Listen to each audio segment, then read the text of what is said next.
Tonight we are hearing from locals about the guilty verdict for former President Trump and his hush money trial over a payment to silence adult film star Stormy Daniels. Hello, I'm John White. And I'm Karen Devine. The former president's sentencing is now set for July 11th. Again, some local reaction to former President Donald Trump's conviction on all 34 felony counts against him for falsifying business records in an effort to conceal a hush money payment to porn star Stormy Daniels ahead of the 2016 election. News Channel 3's Bianca Ventura is in Palm Springs speaking with people on both sides of the aisle following today's historic decision.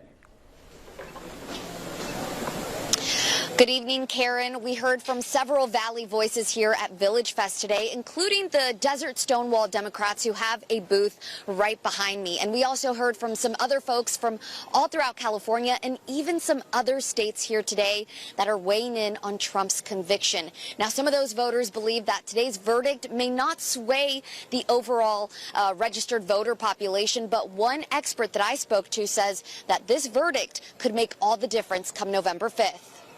The conviction of former President Trump on 34 felony counts is raising questions about the upcoming November election. I think it's a sad day for America. Today's a hint that the justice system works and the country hasn't fallen apart. The verdict read in a New York courtroom, resounding across the nation. To me, it's a sad state of affairs that a large portion of our country feels that he is still innocent, even after all the evidence, and a jury of his peers proved that wrong. But I think the jury got influenced by the judge who pushed for a certain scenario. The reaction from California voters at Palm Springs Village Fest reflecting a sentiment that's observed across the nation. According to the most recent polling from NPR, PBS, and Marist, just 2 points separate Biden at 50% and Trump at 48% among national registered voters. It's a sigh of relief to see that the justice system still works in this country, but we have a lot of work to do because the only way we really defeat him is at the ballot box in November. Both President Biden and Trump saying the voters will have the final say. I don't think so. Everyone's pretty much decided already.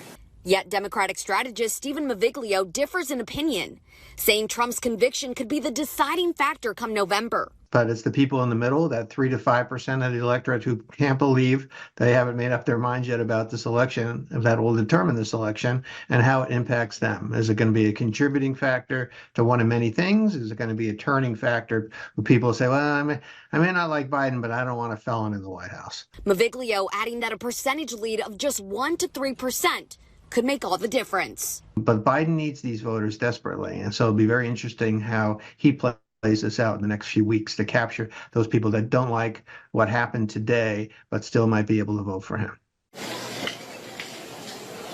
And again, we had the chance to hear from the Desert Stonewall Democrats here today at Village Fest. And I also reached out to the East Valley Republican Women Patriots group, and we have not yet heard back, but we will work to get you that reaction as soon as we can.